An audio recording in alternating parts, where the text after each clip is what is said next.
नमस्कार दोस्तों, मैं शोभित मिश्रा स्वागत करता हूं आप सभी का अपने YouTube चैनल यूनिक सॉल्यूशन में। आज हम लोग भारतीय राज्य व्यवस्था के अंतर्गत समझते हैं कि जो भारतीय संविधान बना है उसको तैयार करने के पीछे क्या उसकी ऐतिहासिक पृष्ठभूमि रही है।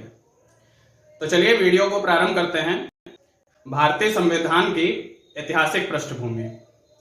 आप इस सभी बात से परिचित हैं कि 31 दिसंबर सन 1600 को महारानी एलिजाबेथ प्रथम के द्वारा ब्रिटेन में स्थापित company British east India company को पूर्वी देशों में व्यापार करने के लिए अनुमति प्रदान की गई, जो कि बाद में अनिश्चित काल के लिए बढ़ा दी गई। और यह कंपनी बाद में सन 1765 में जब इलाहाबाद की संधि होती है तो इसे बंगाल, बिहार, उड़ीसा इसमें राजस्व दीवानी के अधिकार प्राप्त हो जाते हैं। और आप देखेंगे कि वहां से उनको राजनीतिक और प्रशासनिक जो एक प्रभुसत्ता होती है वह हासिल हो जाती है। और यह क्रम आगे बढ़ते हुए 1857 की क्रांति के बाद में 1858 में जो अधिनियम लाया गया, उसके बाद में जो कंपनी की जो राजनीतिक प्रभुसत्ता है वह सीधे ब्रिटिश शासका के हाथों में चली जाती है, ब्रिटिश ताज के अंतर्गत चली जाती है। और यह क्रम 1947 तक जारी रहता है। लेकिन 1947 के बाद में, देश आजाद होने के बाद में, हम लोग जानते हैं कि 26 जनवरी 1950 को हमारा संविधान लागू हुआ। और इस संविधान को तैयार करने के लिए सन 1934 में एम.एन. रॉय के द्वारा प्रस्ताव दिया गया था, और जिसको ध्यान में रखते हुए हमारे संविधान को बनाने के लिए 1946 में संविधान सभा गठित की गई। लेकिन क्या जो संविधान आज हम देखते हैं, यह संविधान निर्माताओं ने यह अपने आप ही तैयार कर लिया, या इसके पीछे ब्रिटिश काल के समय से एक लंबा इतिहास रहा है और शासन व्यवस्था को रेगुलेट करते हुए ब्रिटिश ताज के द्वारा भी कुछ अधिनियम लाए गए। तो वह आप संविधान की ऐतिहासिक पृष्ठभूमि समझ सकते हैं।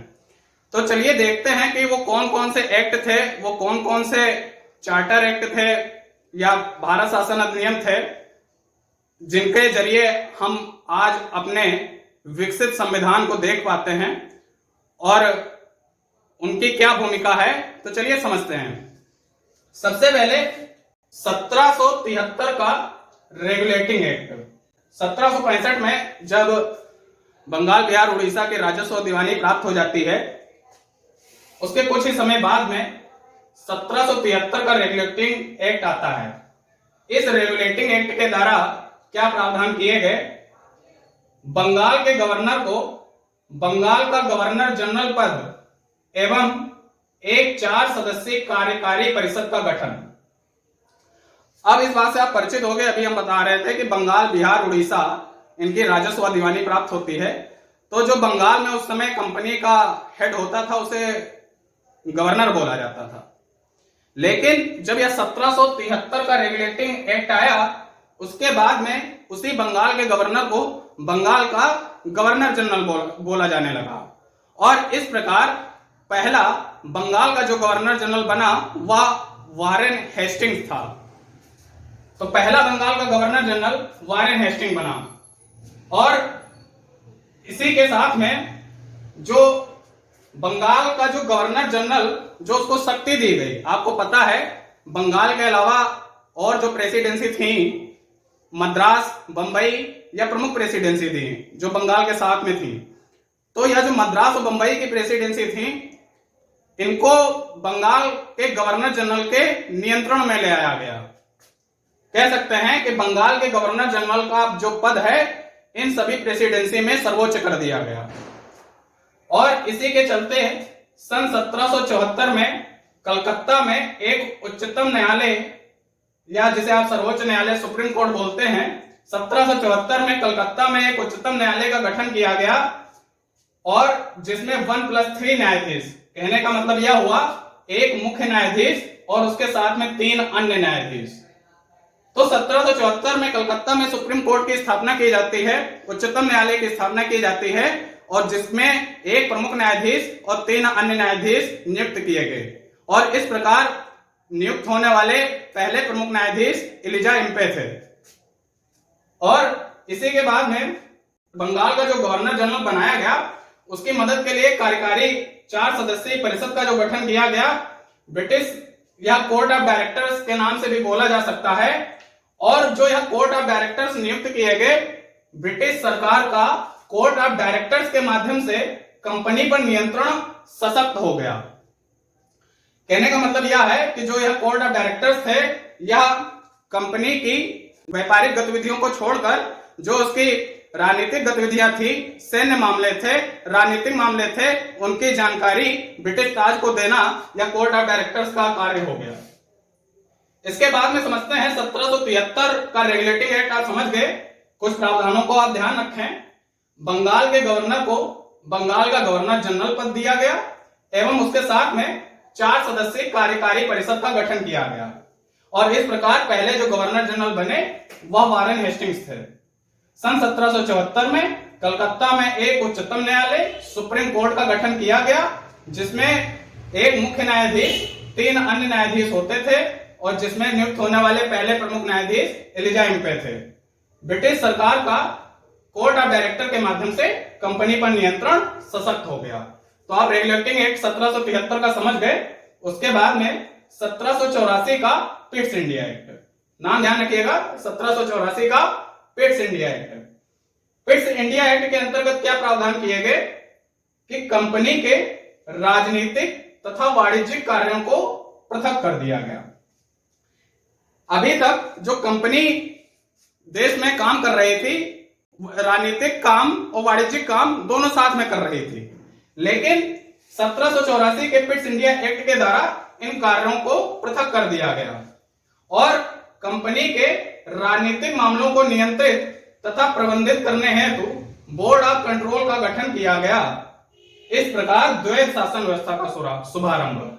अब समझें, कंपनी के राजनीतिक मामलों को अंग्रेजों की मंशा जो थी, वह उनके जो एक्ट पारित हो रहे थे उनसे धीमे धीमे जाहिर हो रही थी। 1773 में जहां उन्होंने कोर्ट ऑफ डायरेक्टर्स का गठन किया, उस कोर्ट ऑफ डायरेक्टर्स को मात्र 1784 के एक्ट में यह शक्ति दी गई कि वह कंपनी के वाणिज्यिक कामों तक ही संलग्न रहे। मतलब कि कंपनी के जो व्यापार के काम हैं वही केवल कोर्ट ऑफ डायरेक्टर्स देखेंगे, लेकिन जो उसके राजनीतिक काम हैं, जहां जहां पर वह प्रभुसत्ता हासिल कर रही है, उसका नियंत्रण किस प्रकार से हो रहा है, इन सभी मामलों को नियंत्रित करने के लिए कंपनी के राजनीतिक मामलों को नियंत्रित तथा प्रबंधित करने हेतु बोर्ड ऑफ कंट्रोल का गठन किया गया और इस प्रकार द्वैध शासन व्यवस्था, दोहरी शासन व्यवस्था का शुभारंभ हुआ। अब दोहरी शासन व्यवस्था को मैं ज्यादा एक्सप्लेन नहीं करना चाहता हूं, लेकिन आप इससे तो समझ ही रहे हैं कि एक आरक्षित विषय होते थे और एक हस्तांतरित विषय होते थे, जो आप 1919 के एक्ट में पढ़ते हैं।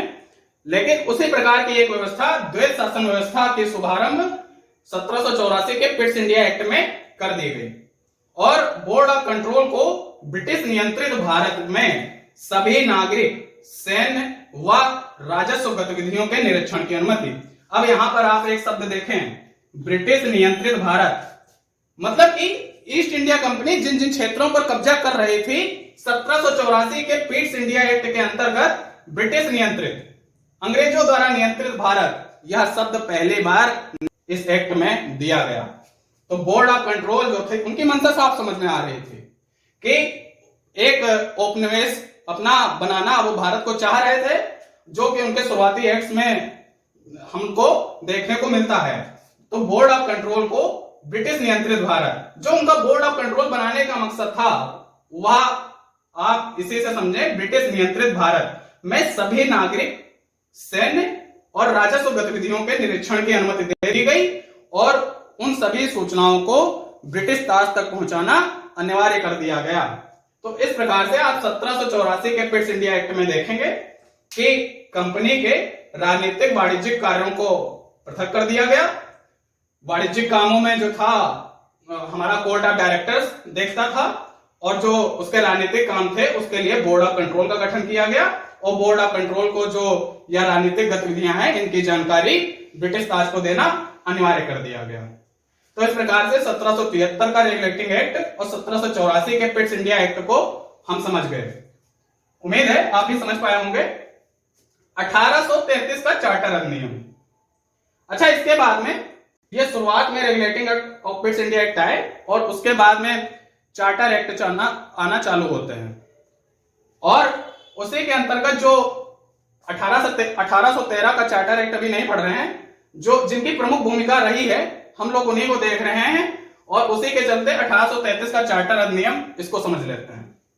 1833 यह वही समय था जब भारत के गवर्नर जनरल विलियम बेंटिंक थे और इसने बंगाल के गवर्नर जनरल को भारत का गवर्नर जनरल बना दिया। तो आप समझिए 1773 में जो बंगाल का गवर्नर था उसे बंगाल का गवर्नर जनरल बनाया गया, लेकिन 1833 के चार्टर एक्ट के द्वारा जो बंगाल का गवर्नर जनरल था वह भारत का गवर्नर जनरल बना दिया गया। कहने का मतलब यह हो गया कि जो पूरा ब्रिटिश नियंत्रित क्षेत्र था उसमें एक प्रमुख नियुक्त कर दिया गया और जिसे भारत का गवर्नर जनरल बोल दिया गया। और इस तरीके से भारत के गवर्नर जनरल बनने वाले पहले जो गवर्नर जनरल हुए भारत के, वह विलियम बेंटिक थे। यहां पर बंगाल के गवर्नर जनरल पहले वारेन हेस्टिंग्स हुए और भारत के गवर्नर जनरल बनने वाले पहले विलियम बेंटिक हुए। तो इसने बंगाल के गवर्नर जनरल को भारत का गवर्नर जनरल बना दिया, जिसमें नागरिक सैन्य शक्तियां यह शामिल होती थी। तो सारी नागरिक और सैन्य शक्तियां भारत के गवर्नर जनरल को दे दी गई। अब आप आगे देखें, इसके अंतर्गत पहले बनाए गए कानूनों को नियामक कानून कहा गया तथा नए कानूनों को अधिनियम कहा गया। ऐसा तो था नहीं कि 1833 के चार्टर अधिनियम में पहली बार कोई कानून बनाए गए, पहले भी बहुत सारे कानून चल रहे थे। तो जो पुराने कानून थे उनको नियामक कानून बोला गया, लेकिन जब 1833 का जो चार्टर अधिनियम बना उसके बाद बनने वाले कानूनों को अधिनियम कहा गया। अब इसके अलावा आप कुछ और भी तथ्य समझें कि जो बंगाल का गवर्नर जनरल भारत का गवर्नर जनरल बन गया, तो यह जो मद्रास और बंबई थे इनकी जो विधायी शक्तियां थी, मतलब कि नियम बनाने की शक्तियां, कानून बनाने की शक्तियां, वह एक तरीके से समाप्त ही कर दी गई। अब जो कानून बना सकता था, जो नियम बना सकता था, विधायिका जिसे बोल सकते हैं, वह भारत का गवर्नर जनरल था। तो इसके अंतर्गत बंगाल का गवर्नर जनरल, भारत का गवर्नर जनरल, पहले बनाए गए कानूनों को नियामक कानून तथा नए कानूनों को अधिनियम कहा गया और ईस्ट इंडिया कंपनी की व्यापारिक गतिविधियों की समाप्ति कर दी गई। अब उनका प्रमुख काम देश में शासन संभालना है, ना कि अब व्यापार करना, क्योंकि इस समय तक वह काफी क्षेत्र जीत चुके हैं और उनकी मंशा अब सीधे तरीके से प्रत्यक्ष रूप से शासन करने की हो गई है। तो ईस्ट इंडिया कंपनी की व्यापारिक गतिविधियों की समाप्ति हो जाती है। और सिविल सेवकों के लिए, जिसे आप समझते हैं जो यूपीएससी परीक्षाएं कराता है, आईएएस, आईपीएस, आईएफएस, आप समझते हैं, तो सिविल सेवकों के लिए, और यह सभी प्रतियोगिताएं ब्रिटेन की देन है। तो उस समय जो परीक्षा आयोजित हो रही थी उसमें भारतीयों के लिए छूट नहीं थी, भारतीय उस परीक्षा में भाग नहीं ले पा रहे थे, लेकिन भारतीयों के साथ में उनको भी बराबरी का हक देने के लिए इस परीक्षा को कराने के लिए खुली प्रतियोगिता का आयोजन करने का प्रयास किया गया। खुली प्रतियोगिता का आयोजन करने का प्रयास किया गया, वास्तविकता में नहीं हुआ। क्यों नहीं हुआ? आप जानते हैं, पहले से बोर्ड ऑफ कंट्रोल जो यह गठन हो चुका था, बोर्ड ऑफ कंट्रोल ने यहां पर इस प्रस्ताव का विरोध किया। बोर्ड ऑफ कंट्रोल ने सिविल सेवकों के लिए खुली प्रतियोगिता का आयोजन करने के प्रस्ताव का विरोध किया, जिसके कारण यह केवल प्रयास मात्र रह गया। तो आप समझ पाए 1833 का चार्टर अधिनियम क्या था। बंगाल के गवर्नर जनरल को भारत का गवर्नर जनरल बनाया गया, जिसमें नागरिक और सैन्य शक्तियां होती थी। इसके अंतर्गत जो पहले बनाए गए कानून है नियामक कानून बोला गया और जो बाद में नए कानून बने उनको अधिनियम बोला गया। ईस्ट इंडिया कंपनी के व्यापारिक गतिविधियों की समाप्ति हो गई और सिविल सेवकों के लिए जो खुली प्रतियोगिता का एक आयोजन करने का प्रस्ताव था वह लाया गया, प्रयास किया गया, लेकिन बोर्ड ऑफ कंट्रोल के विरोध के कारण उसे यह प्रयास मात्र ही रह गया। इसके बाद में 1853 का चार्टर अधिनियम समझते हैं। 1853 के बाद में आप जानते हैं 1857 की क्रांति हो गई और 1853 का चार्टर अधिनियम कुछ समय पहले ही लाया गया, क्रांति से पहले। इसमें कौन कौन से प्रावधान थे? तो आप यह सभी देख रहे हैं ना कि धीमे धीमे देश में एक जो संवैधानिक व्यवस्था थी उसका गठन हो रहा है, किस तरीके से जो प्रावधान किए गए।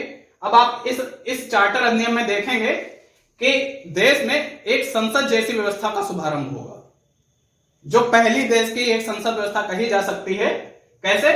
पहली बार जो गवर्नर जनरल था, अब यहां पर आप यह ध्यान रखें, यह गवर्नर जनरल बंगाल का नहीं है, यह भारत का हो चुका है, क्योंकि भारत का गवर्नर जनरल 1833 से हो चुका है बात। तो पहली बार गवर्नर जनरल की परिषद के विधायी एवं प्रशासनिक कार्यों को अलग किया गया एवं इसके तहत परिषद में 6 नए पार्षद जोड़े गए, जिन्हें विधान पार्षद कहा गया। यह एक संसद जैसी व्यवस्था हो गई जो वर्तमान में हमको देखने को मिलती है। क्या हुआ ना कि गवर्नर जनरल की जो परिषद थी उसके विधायी काम, जैसे कि आज हम लोग देखते हैं कि विधायिका, कार्यपालिका, न्यायपालिका सब अलग अलग है, सबके कार्य अलग अलग हैं। उसी तरीके से गवर्नर जनरल के पहले सब गवर्नर जनरल के पास काम थे, विधायी काम, प्रशासनिक काम, सारे काम वही कर रहा है। तो उसके कामों को पृथक करते हुए अब क्योंकि वो समझ गए हैं कि हम इस देश को अपना उपनिवेश बनाने में लगभग कामयाब हो रहे हैं, तो इसके तहत उन्होंने विधायी एवं प्रशासनिक कार्यों को अलग अलग कर दिया।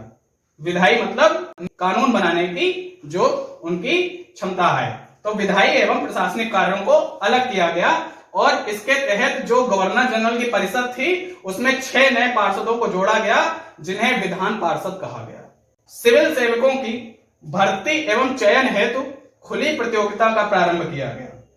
मतलब यहां पर प्रयास किया गया था, लेकिन यहां पर 1853 में सिविल सेवकों की भर्ती एवं चयन हेतु खुली प्रतियोगिता का प्रारंभ किया गया और इसी को अमल में लाने के लिए 1854 में मैकाले समिति की नियुक्ति की गई। याद रखिएगा, आवश्यक रहेगा आपकी परीक्षाओं के लिए कि सिविल सेवा में भर्ती एवं चयन हेतु खुली प्रतियोगिता का जो प्रारंभ किया गया वो 1853 के चार्टर अधिनियम के द्वारा किया गया, लेकिन इसी को अमल में लाने के लिए 1854 में मैकाले समिति की नियुक्ति की गई। आगे समझे। प्रथम बार भारतीय केंद्रीय विधान परिषद में स्थानीय प्रतिनिधित्व भी प्रारंभ किया गया। मतलब कि पहले भारतीयों को प्रतिनिधित्व नहीं मिल रहा था, अब भारतीय केंद्रीय विधान परिषद में स्थानीय प्रतिनिधित्व भी प्रारंभ किया गया, जिसमें गवर्नर जनरल की परिषद में 6 नए सदस्यों का चुनाव किया जाना था। प्रथम बार भारतीय केंद्रीय विधान परिषद में स्थानीय प्रतिनिधित्व प्रारंभ किया गया और जिसमें गवर्नर जनरल की परिषद में 6 नए सदस्यों का चुनाव किया जाना था और उन्हीं 6 नए सदस्यों में 4 सदस्य बंगाल, मद्रास, बंबई और आगरा इन क्षेत्रों से लिए जाने थे। जो केंद्रीय विधान परिषद थी उसमें जिसमें गवर्नर जनरल की परिषद में 6 सदस्यों को चयन किया जाना था, उसमें से 4 सदस्य बंगाल, मद्रास, बंबई और आगरा इन क्षेत्रों से लिए जाने थे। तो इस प्रकार आप समझ पाए होंगे कि शुरुआत, अभी इसके बाद में और भी एक्ट हैं। 1858 का चार्टर अधिनियम हम लोग पढ़ेंगे। इसके बाद में हम लोग आगे जो प्रमुख हैं 1909, 1919 यह सब देखेंगे, 1935 यह सब देखते रहेंगे आगे। तो उम्मीद है आपको भारतीय संविधान का ऐतिहासिक पृष्ठभूमि में 1773 का रेगुलेटिंग एक्ट, 1784 का पिट्स इंडिया एक्ट, 1833 का चार्टर अधिनियम और 1853 का चार्टर अधिनियम, इसमें क्या प्रमुख प्रावधान थे आप समझ पाए होंगे। तो उम्मीद है आपको वीडियो पसंद आया होगा और इसी प्रकार हमारे चैनल से जुड़े रहने के लिए हमारे चैनल को सब्सक्राइब करें और वीडियो को लाइक और शेयर करें। धन्यवाद।